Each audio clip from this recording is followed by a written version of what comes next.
Hello, my fellow traveler, and welcome to the Travel Inspired Podcast powered by Creating Magic Vacations. We are your hosts, Rob Kerri Stuart, here coming to you from our beautiful video studio here in Windermere, Florida. This is episode number 146.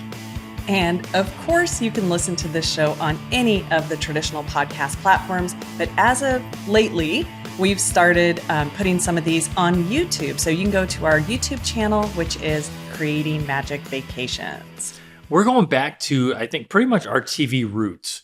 When we were producing and hosting our show, All Aboard TV, it's like, why are we going back to video? And it's really because our video producer, Rads, who now really takes care of all of our editing, is doing an amazing job. We're like, okay, why don't we just go back to our video route? It takes a lot of time off of your plate. It absolutely does. Rads is amazing part of our Creating Magic Vacations home office team. And so let's all give him a hand. Or two hands, we don't know.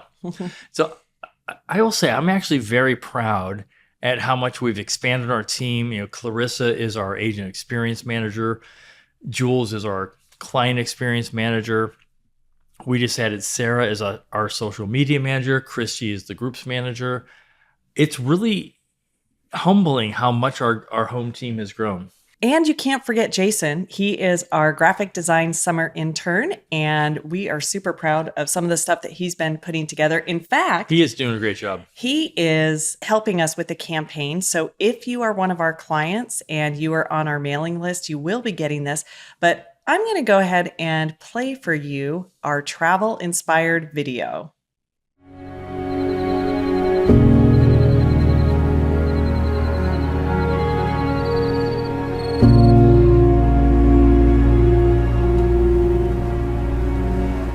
If you show me the world, I will learn new cultures.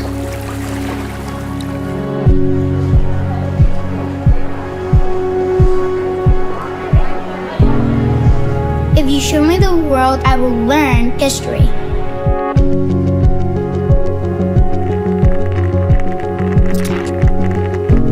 If you show me the world, I'll learn to care for animals.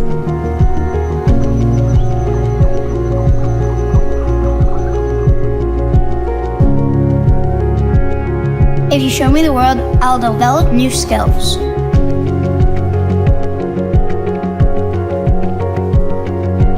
If you show me the world, I will make new connections with people.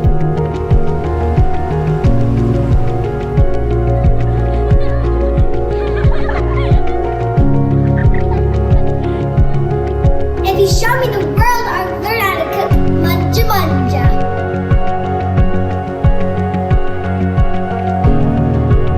If you show us the world, we'll save lives. If you show me the world, I will make new memories.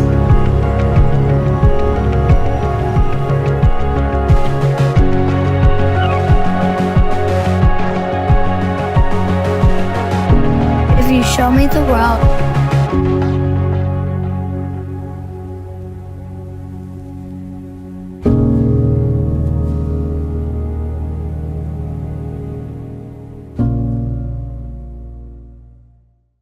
And you know, this is really why we do travel.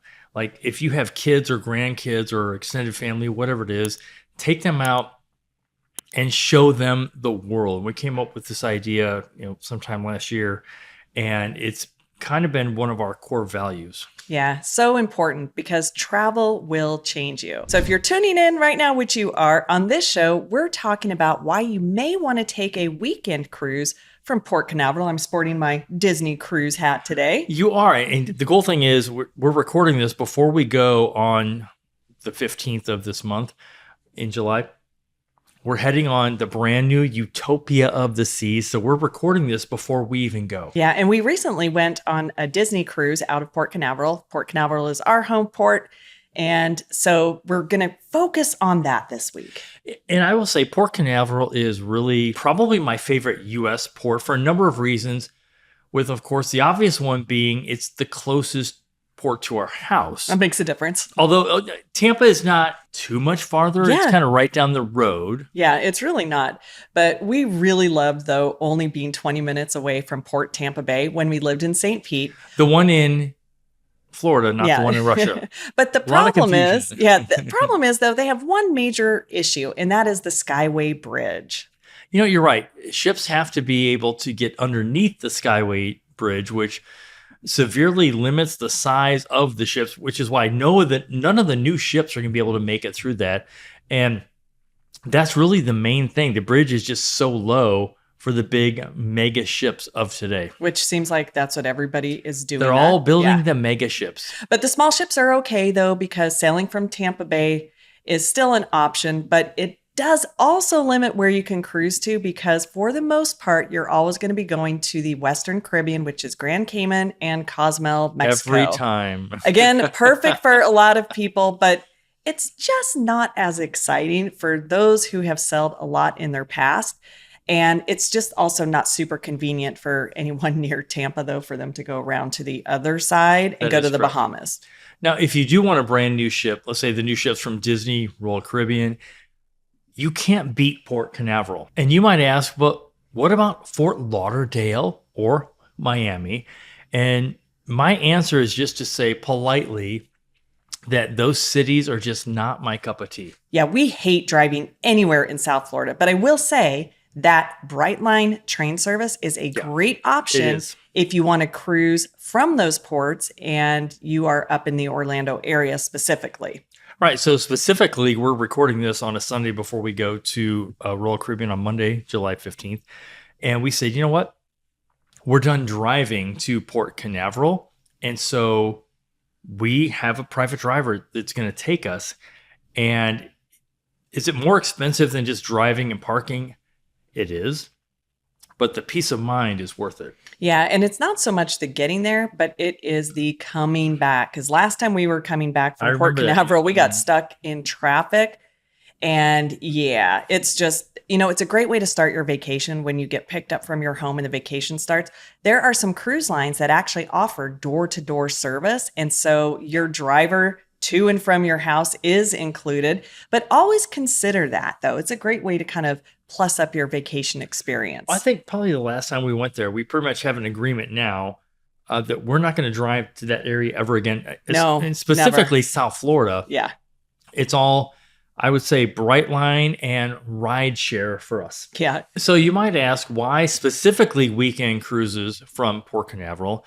It's because there's really so much to do here in the greater Orlando area that you could do a pre or a post cruise stay there. Yeah, so simple. And if you like the best theme parks in the world, the weekends are also the best time to avoid going to said parks. So let's talk about a few of the cruise lines that do have cruises from Port Canaveral. Yeah, and there are a lot. There are, and I'll tell you, it's really become one of the most popular ports in Florida. I know Tampa, we love them. Yeah. Miami Port is super, super busy, and they It is, have yeah. a ton of ships. And there's some really fun videos like on TikTok and Instagram where they're showing time lapse where you can just see literally sometimes it's a dozen ships that are turning, and it is insanity. And Port Canaveral can be a little insane at some points. We'll see how it is tomorrow. One of the cool things about Port Canaveral is they're not a giant city like maybe say Fort Lauderdale or Miami,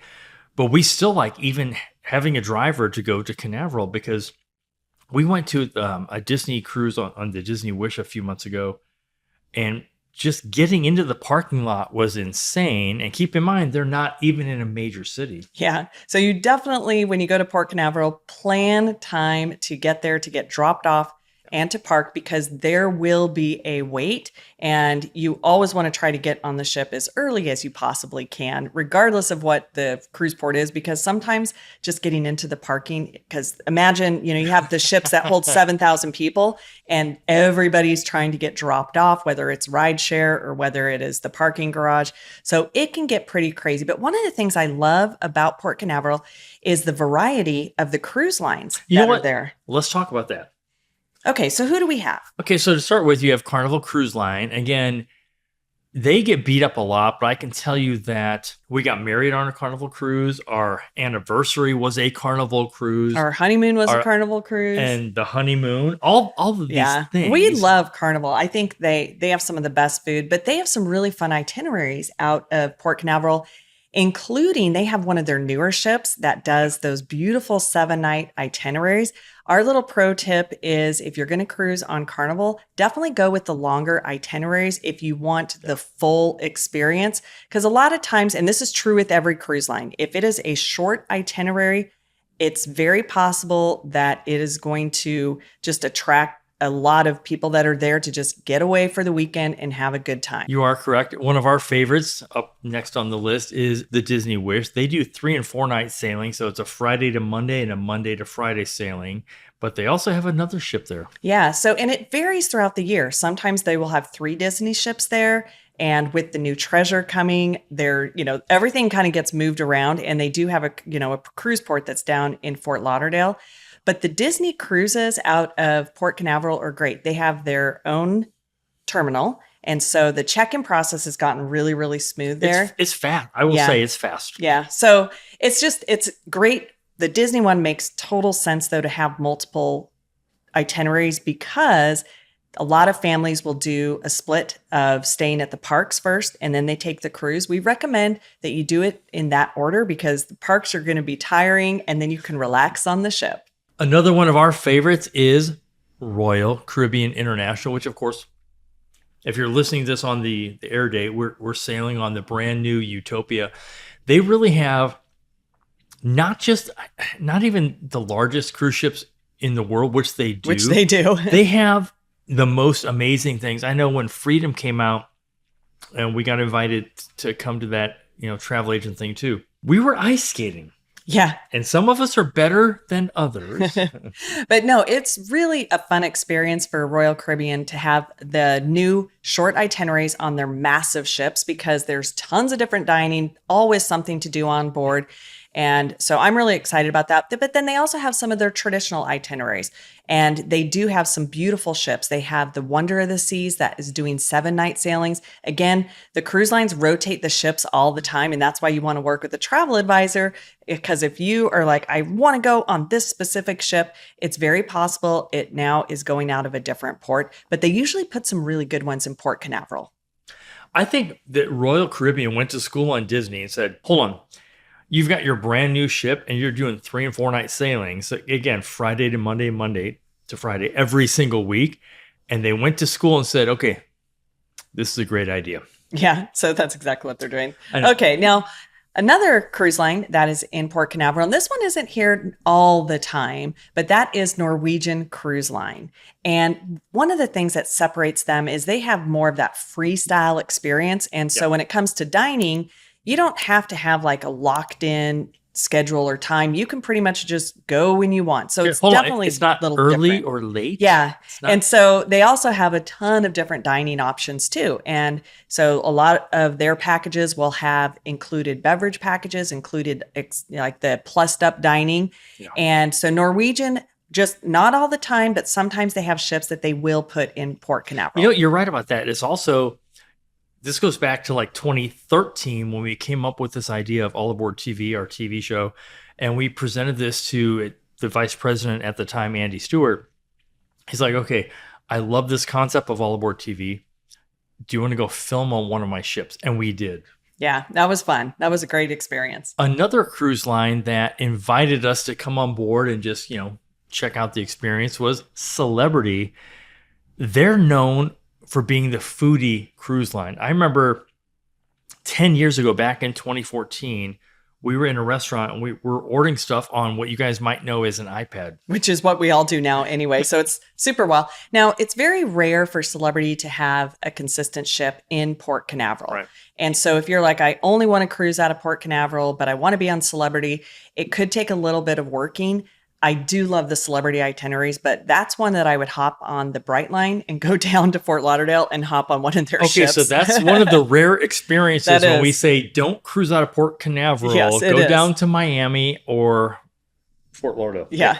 Totally No, get but it. okay, this next cruise line though has some amazing deals, and they have a really, really nice cruise ship out of Port Canaveral right now. And if you follow F1 racing, you've seen their brand everywhere. Yes, and that is MSC Cruises. Yeah, and they are really trying to grow their presence in North America. They have a really, really cool ship that will be coming over here in 2025, and we'll see if it makes it down to Port Canaveral. And just the experience, though, on their ship, a lot of them are going to be the 7-night, but then they also do some short weekend cruises, and they can be very, very affordable. So if you're like, I just want a getaway, I don't want to spend a lot of money, those MSC cruises actually are pretty good opportunity if you like cruising. I will say probably some of the least expensive, and they do this for a reason. Yeah, you might see them on F1, but the majority of the American cruise market doesn't know them yet. Yeah. And so they're going to put aggressive pricing out there. We've sailed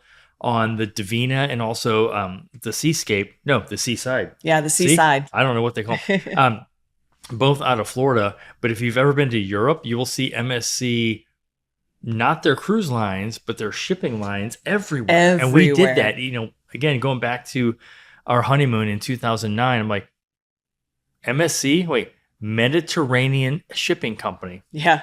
And okay, so fun fact though, is on their ships, the newer ships, and they're the ones that are over here in the US, they even have an F1 simulator. Which, okay, I have to say I did. And you've done it. And I think I did pretty darn good. I think you did. But But this was before the huge F1 craze. And so I can only imagine how popular that experience is on board now. So even if you've never heard of MSC Cruises, do not discount how much fun they are. And again, I'll say probably one of the best price conscious cruise lines that exist. Yes. And then you also have Princess Cruises, which also is not around year-round in Port Canaveral, but this one you'll find Eastern and Western Caribbean itineraries. Princess Cruises are absolutely beautiful. They're a little more upscale, kind of like Celebrity. They're on that level. They are. They're really good. And if you've never heard of Princess Cruises, which of course you have, think of the Love Boat. Yeah. So you have so many options when it comes to cruising out of Port Canaveral. And there definitely, in my opinion, is a cruise for everybody. So if you've never been, sometimes your first cruise it's a good idea to do, like I always say, like a 4 or a 5-night cruise. And that way you can see if you like the experience. And then you can pair it with just visiting some of the other Orlando attractions while you're down here.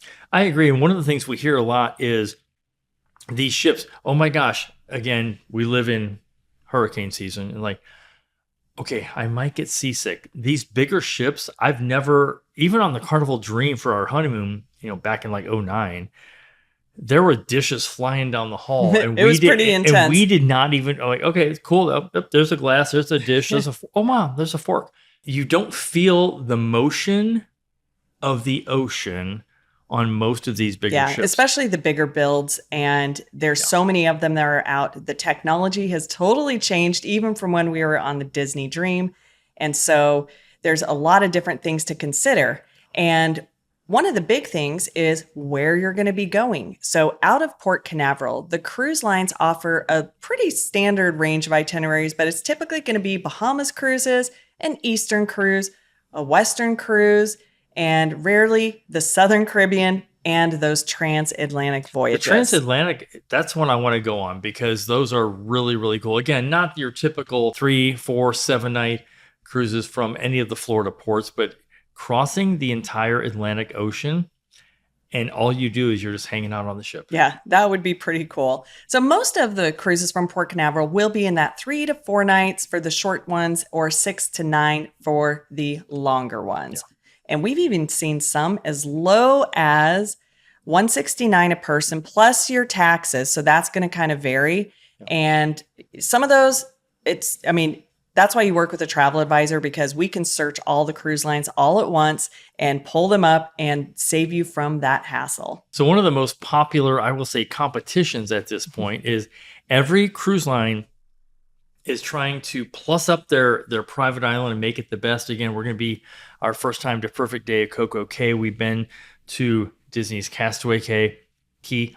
Again, Cay. They all spell them the same. I have no idea. We've been to Half Moon Key or K? Okay. K? Key? That one's K. Half Okay. Moon K. That is beautiful That is private the island. Carnival, That's Carnival and Private Princess. Island. But they're all trying to outdo each other and do something that on a private island that most people can't do. So we will come back to you on a future episode and tell you all about it. Yeah, and I know Carnival is building out their new private island. And so if you like those shorter cruises and you just want to go and sit on the beach, a cruise out of Port Canaveral is a great thing to try. So if you would like to check out Port Canaveral and go and enjoy a cruise out of there, one of our pro tips is come in early, maybe enjoy a day at the beach and get one of those hotels that's super close. Then you can get up, take a shuttle, get straight over to your cruise ship the next day. Thanks again for tuning in to the Travel Inspired Podcast, whether you're doing this on wherever you listen to podcasts or even if it's on your favorite YouTube channel, which is Creating Magic Vacations. Yeah, our goal here is to inspire you to travel the world.